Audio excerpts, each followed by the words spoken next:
everyone. In this session, we will discuss about the solution of mock test for the chapter Optics in detail. Let's proceed to our first question.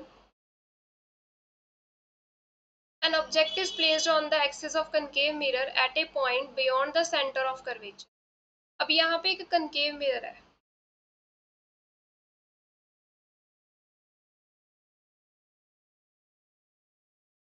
ये principal axis ले ली हमने. ये क्या है? Center of mirror, that is pole. यहाँ पे हम ला लेते हैं focus अपना.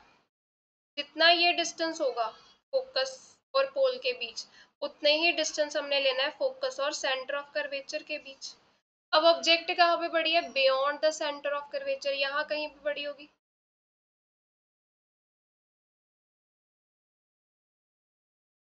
ठीक है, ये ए और ये बी. अब देखो लाइट रेज ऐसे इंसिडेंट हुई, ये किस पे आफ्टर रिफ्लेक्शन फोकस से पास करेंगे, ऐसे चली गई. एक सेंटर ऑफ कर्वेचर से पास करवा देते हैं.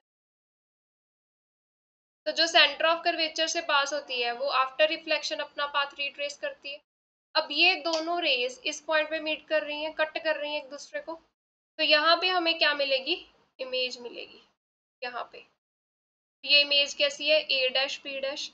अब यहाँ पे नेचर देखो कैसा मिल रहा है इमेज का. एक तो रियल बन रही है क्योंकि इन्वर्टेड है, दूसरा स्मॉल साइज की बन रही है.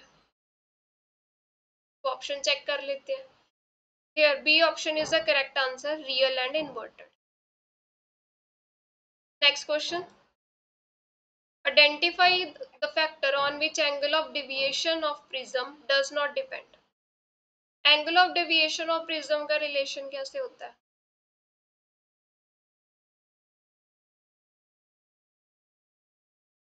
ये इक्वेशन होती है. तो मटेरियल ऑफ प्रिज्म, ये देखो इसका कोई रिलेशन नहीं आ रहा किसके साथ? एंगल ऑफ रिफ्लेक्शन के साथ. तो करेक्ट ऑप्शन आएगा सी. कि रिफ्रैक्टिव इंडेक्स पे भी तो डिपेंड करता है ये, वो मिनिमम डेविएशन वाला कंसेप्ट आ जाता है. ठीक है, तो एंगल ऑफ डेविएशन जो होता है वो एंगल ऑफ रिफ्लेक्शन पे डिपेंड नहीं करता, क्योंकि वो angle of prism, angle of incidence, angle of emergence पे प्रेजेंट डिपेंडेंसी शो कर रहा है. तो करेक्ट ऑप्शन हमारे पास क्या आएगा?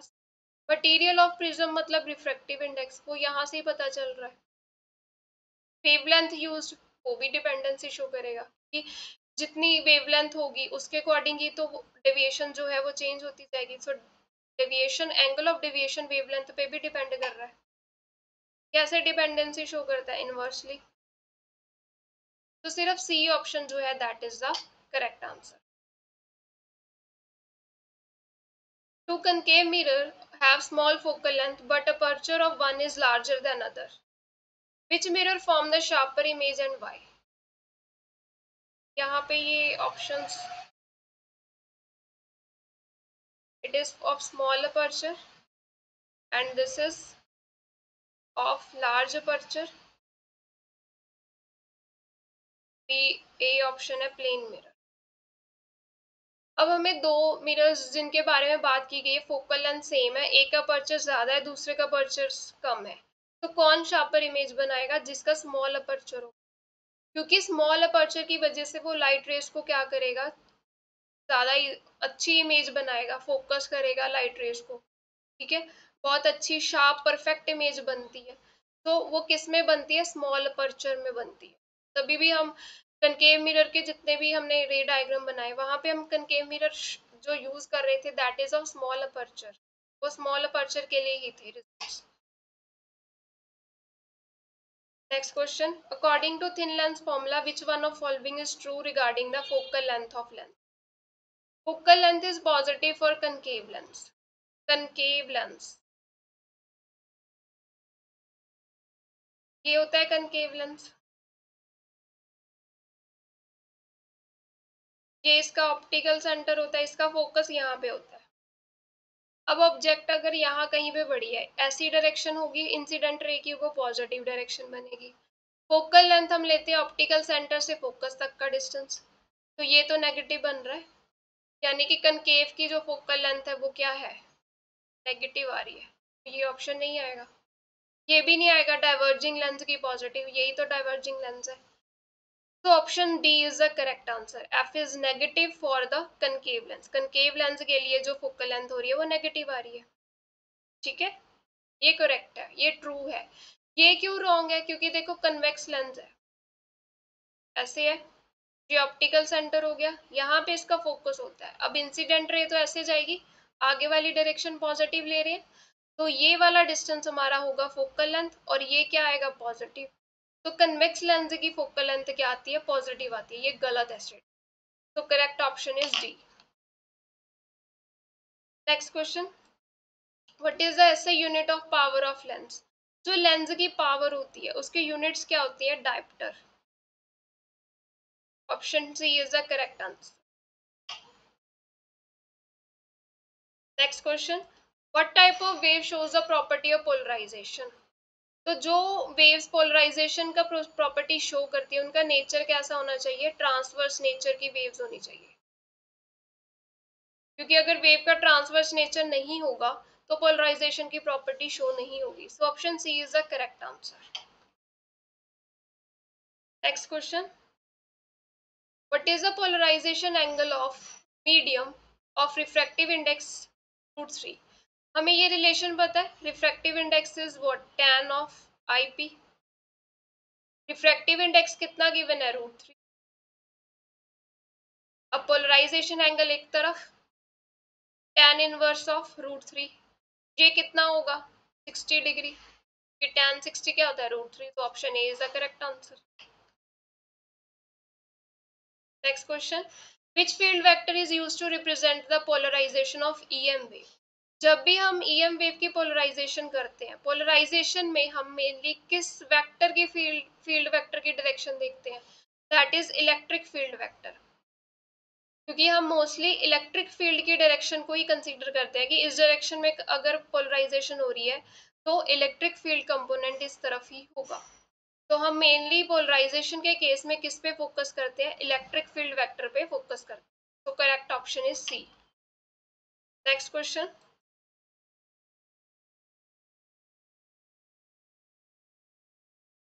The absolute refractive index of glass and water are this and this.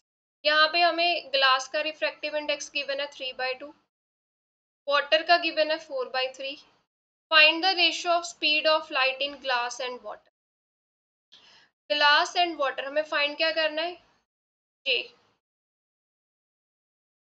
ठीक है।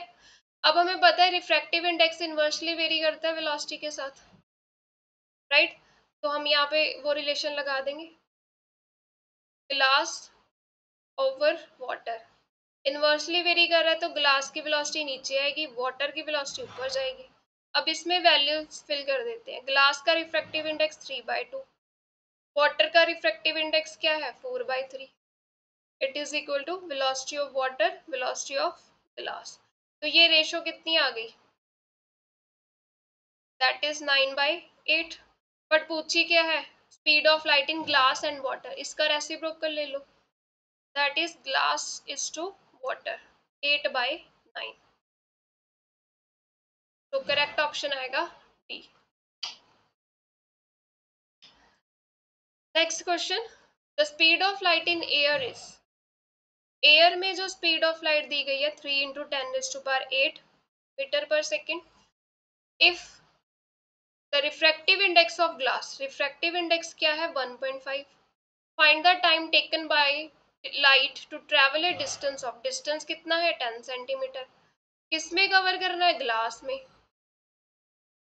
अगर ग्लास में ट्रेवल करना है तो ग्लास में स्पीड भी पता होनी चाहिए, पहले वो निकाल लेते हैं। रिफ्रैक्टिव इंडेक्स क्या होएगा, एयर टू मीडियम, मीडियम क्या है यहाँ पे, ग्लास, इसमें वैल्यू फिल कर देते हैं 1.5। एयर की स्पीड दी गई है ये, और ये हमें फाइंड करनी है। तो ये हमारे पास क्या आ जाएगी, 3 × 10⁸ डिवाइडेड बाई 1.5। ये डेसिमल हटा के 10 ऊपर ले जाए, 5 और ये 2। तो ये स्पीड हमारे पास क्या आई, 2 × 10⁸, ठीक है। उसके बाद हम निकाल लेते हैं टाइम। स्पीड क्या होती है? Distance upon time. टाइम यहाँ से क्या आ जाएगा? Distance over speed. तो डिस्टेंस कितना है? 10 सेंटीमीटर। मीटर में चेंज कर देते हैं। स्पीड कितनी है क्लास में? 2 × 10⁸। अब ये कितनी बनेगी? 5 × 10⁻⁻10 second. Option B is the correct answer. Next question, in Young's double slit experiment with monochromatic light, how is fringe width affected if screen is moved closer to the slit? Screen move कर रहे हैं slit की तरफ, यानी कि हम capital D को क्या कर रहे हैं? डिक्रीज कर रहे हैं। अब फ्रिंज विड्थ क्या होती है? Lambda capital D over small D, ये होती है। ठीक है, यहाँ पे देखो बीटा जो है वो डायरेक्टली डी के साथ वेरी कर रही है। अगर डी को कम कर रहे हो तो दिस इम्प्लाइज बीटा भी क्या हो रहा है? कम हो रहा है ना। तो क्या आएगा? Option D, decrease. Next question, what happens to interference pattern if phase difference between two sources varies continuously? अगर फेज डिफरेंस हम वेरी करते जाएं तो जो इंटरफेरेंस पैटर्न होगा वो बनेगा ही नहीं properly. Does not appear exactly, क्योंकि एक पॉइंट पे जैसे ये इंटरफेरेंस पैटर्न है, यहाँ पे आपको किसी टाइम पे इसकी मैक्सिमम इंटेंसिटी मिलेगी, कुछ टाइम बाद मिनिमम, फिर मैक्सिमम। मतलब हम डिसाइड ही नहीं कर पाएंगे हमारा मैक्सिमा का है, मिनिमा का है। तो पैटर्न जो है एग्जैक्टली अपीयर नहीं होगा। तो correct option is C, that it disappears. Next question, what will be the effect on the fringes formed in young double slit experiment if apparatus is immersed in water? अगर young double slit experiment है, उसको हम पानी में perform कर दें तो fringe width पे क्या असर पड़ेगा? फ्रिंज विड्थ देखो कैसे चेंज हो रही है। क्या होती है फ्रिंज विड्थ? ये होती है। अब हम वाटर में जा रहे हैं तो वाटर में वेवलेंथ कम हो जाएगी।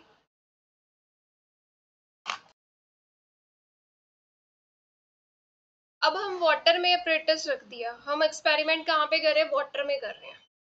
ठीक है, वाटर में। पहले कहाँ कर रहे थे? बाहर कर रहे थे, यानी कि एयर में। फिर हम वाटर में चले गए, क्या होगा? रिफ्रैक्टिव इंडेक्स चेंज हो गया, मीडियम चेंज हो गया। मीडियम चेंज होने से क्या होता है? वेवलेंथ चेंज होगी। मीडियम चेंज होने से वेवलेंथ चेंज हो गई। अब वेवलेंथ क्या होगी? कम होगी या फिर इंक्रीज होगी? देखो वाटर में जब होंगे तो स्पीड क्या होती है लाइट की? कम होती है। तो वेवलेंथ भी क्या होगी? डिक्रीज होगी यहाँ पे। अगर वेवलेंथ डिक्रीज हो रही है तो बीटा क्या होगा? डिक्रीज होगा। तो option B is the correct answer.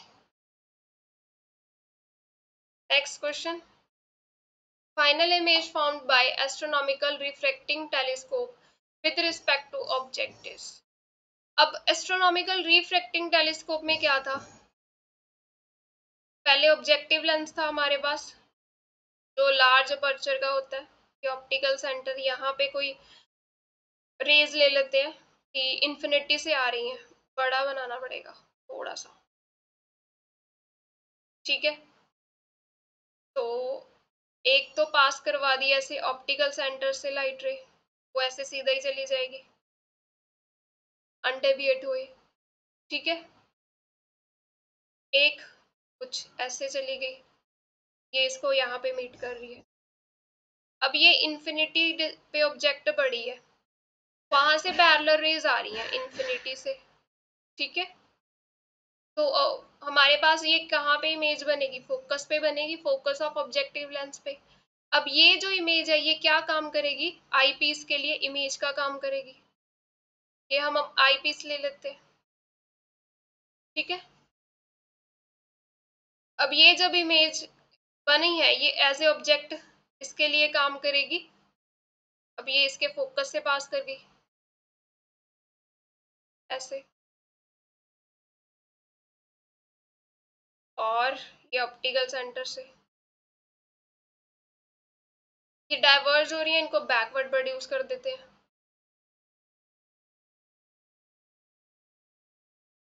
ये यहाँ कहीं पे मीट करेंगे। तो ये जो फाइनल इमेज है ये कैसी बन रही है? एक तो इन्वर्टेड बन रही है, दूसरा देखो वर्चुअल बन रही है। ठीक है, वर्चुअल और inverted, option D is the correct answer. Virtual इसलिए क्योंकि जो रेज हैं वो अपने आप थोड़ी ना मीट की, हमने मीट करवाई है, तभी हमें फाइनल इमेज मिली। Next question, shape of interference fringes in the young double slit experiment when the d distance between slit and screen is very large as compared to fringe width is nearly। अब जो distance d है वो बहुत ज्यादा है fringe width से, तो हमें स्ट्रेट लाइंस ही दिखेंगी। फ्रिंजेस फ्रिंजेस की शेप कैसे दिखेगी? स्ट्रेट दिखेगी, स्ट्रेट लाइन की फॉर्म में। करेक्ट ऑप्शन आएगा A. Next, for a glass prism angle of minimum deviation will be smallest for the light of। अब देखो ये हमारे पास स्पेक्ट्रा होता है, ऐसे वेवलेंथ क्या है? इंक्रीजिंग ऑर्डर में है।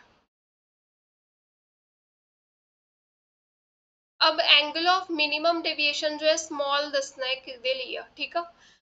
तो angle of minimum deviation wavelength के साथ इनवर्सली वेरी करता है, लाइक दिस। अब ये स्मॉल कब होगा? जब वेवलेंथ क्या होगी? और सबसे ज्यादा वेवलेंथ होगी।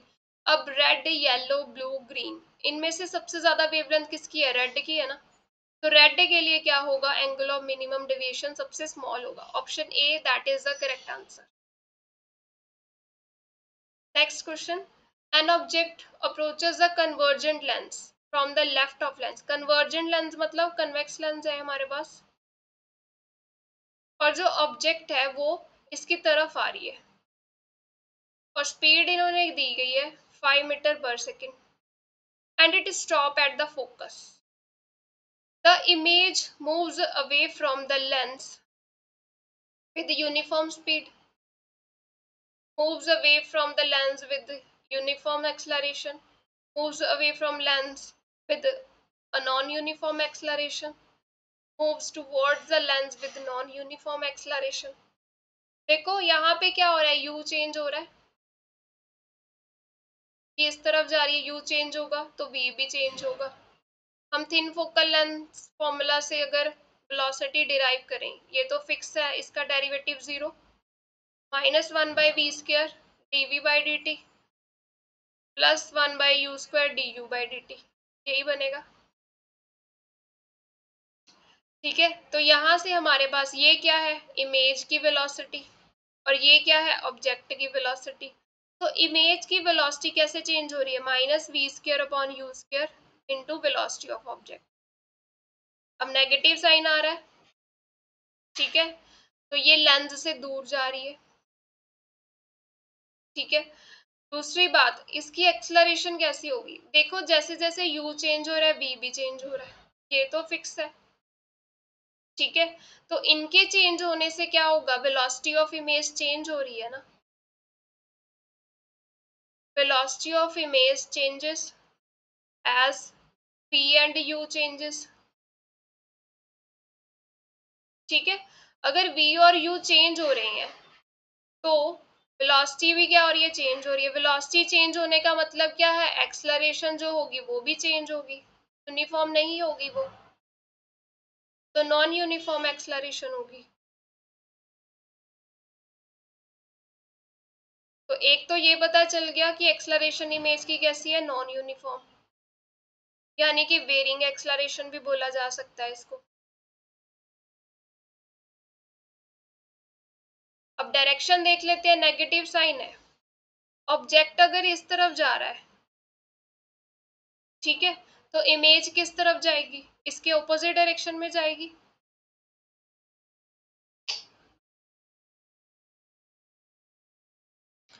अब डायरेक्शन देख लेते हैं, देखो वेलोसिटी ऑफ इमेज जो है यहाँ पे नेगेटिव साइन आ रहा है, वेलोसिटी ऑफ ऑब्जेक्ट मतलब जिस डायरेक्शन में वेलोसिटी जो होगी ऑब्जेक्ट की उसके ऑपोजिट डायरेक्शन में ये जाएगा।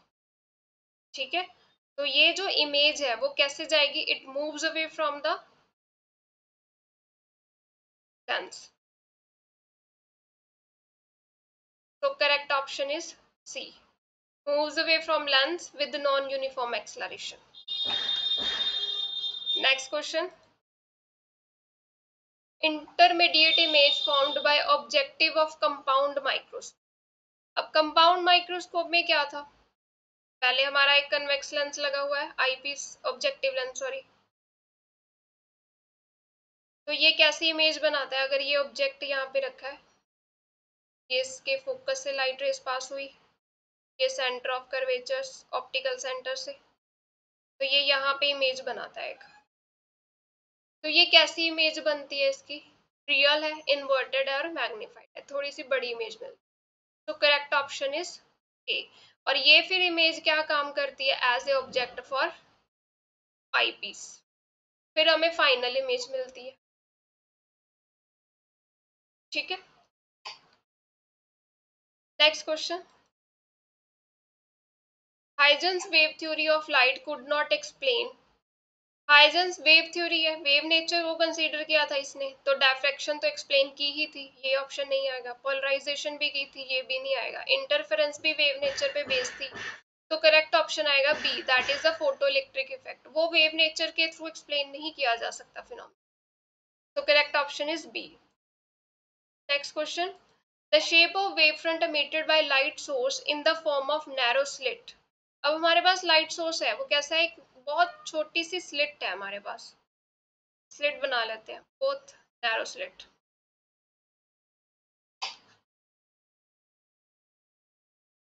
ठीक है, ये स्लिट बना ली, तो इससे लाइट रेज इस तरफ भी जा सकती है, इस तरफ भी जा सकती है। तो अगर हम इसमें वेव फ्रंट देखें, वो कैसा बनेगा? That is the cylindrical wave front. Option A is the correct answer.